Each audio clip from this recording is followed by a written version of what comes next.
Guys. So, you know, another day, another thing. So, you might probably have picked up on the fact that there's an event going on called Childhood Memory Festival. And of course, you got ingredient bags. This might be familiar, and if it's not, for those of you that don't really know how this works, you basically need to do all of these things. And you can buy top up if you want. But the main gist of it is that you can get this magic teddy, which I'm not gonna lie, it's it's something else. Um, and of course, there's a puzzle you can do, and then we've got ranking events. If you'd been doing it from the start, you got Power Boost, Beast Slay. Today it's going to be Hero Development, and tomorrow after that it'll be Training Troops, Hero Gear, Gather Resources, and Chief Gear. Right? Now, I will say, in general, with this type of event, is this is the best time for free-to-play or just new players coming into the game, because you're going to get a bunch of freebies. And I would say usually most people will find that the freebies are pretty generous compared to what you'll normally get in the standard events. The main thing is that the rotation for the food items is going to rotate every day. Any of these ones that say urgent, you're going to get an extra couple bits. And of course, you can turn around, use your ingredients, prepare to cook it, and get a perfection. And then you'll learn quick cook for that. And you just rinse repeat. Relatively straightforward. Which then, you can then use to party prelude. Okay. And you'll get that little extra bonus. Whereas if you normally did something, you only get 40. Here you're getting 50. Obviously at scale, means you're going to get the daily reward if you had 2,500 a day. And then, to add a little kick on to that, right, there's some personal rewards. And you get the Fantasy Circus, which, not gonna lie, pretty cool, right? It's basically a dancing teddy bear over an arena with balloons. And yeah, I mean, that's, it's a thing, right? But you get a troop attack bonus with it, so naturally, if you want to get it, you gotta get through the top 10 to do that, which of course is not going to be an easy feat. Now you might notice that the Magical Reverie is going to be available for the alliances that get to the top. So that's a thing, right? There's Moonlight Dream for the second tier place. All the way to Fairy Tale Feast for anybody in the 6 through 10 slot, or in the 4 through 5 slot, right?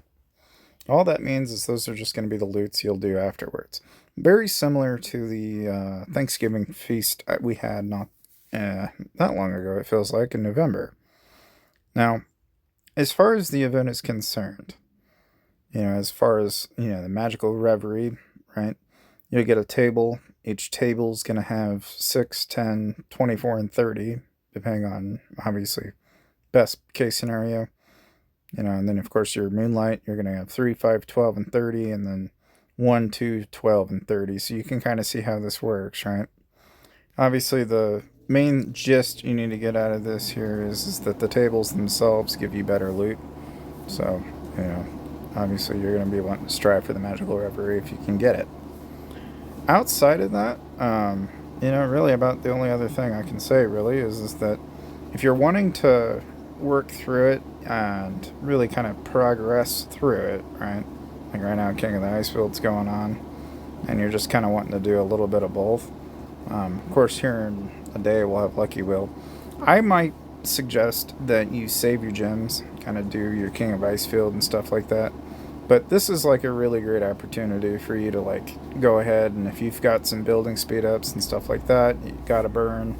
Yeah, it wouldn't hurt. You'll get a pretty good hefty amount of speed ups spent into this event and get quite a bit of it back out. And it kind of triples up based on what you get in Desert Bonanza. So if you've got the Gourmet Delights, for example, you're going to obviously get all that extra loot. The main thing of any value here really is going to be in the actual event itself, because the preview rewards are going to give you mythic shards, And that, if anything, is worth its weight in gold in terms of what you gain out of it. So there's going to be some players that are going to go ham on this and some that don't. And the ones that are doing it by stage are still going to get a fair amount of gems. And there's 14,000 gems on the line here. So, if you're ignoring it, just realize what's at stake. That said, most, if anything, of all the loot really is going to be in these areas here, where you're going to get skin tokens, fire crystals, and then for the massive gain at the end is the big 42 crystal count. I would say, if anything, most free-to-play should be able to accomplish that within reason.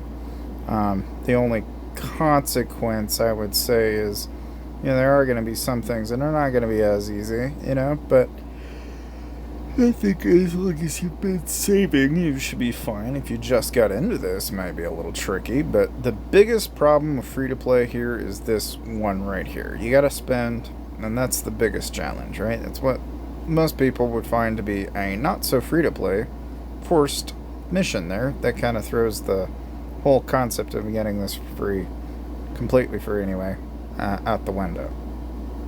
If it wasn't for that, I'd say, yeah, sure. Totally free to play, totally earnable.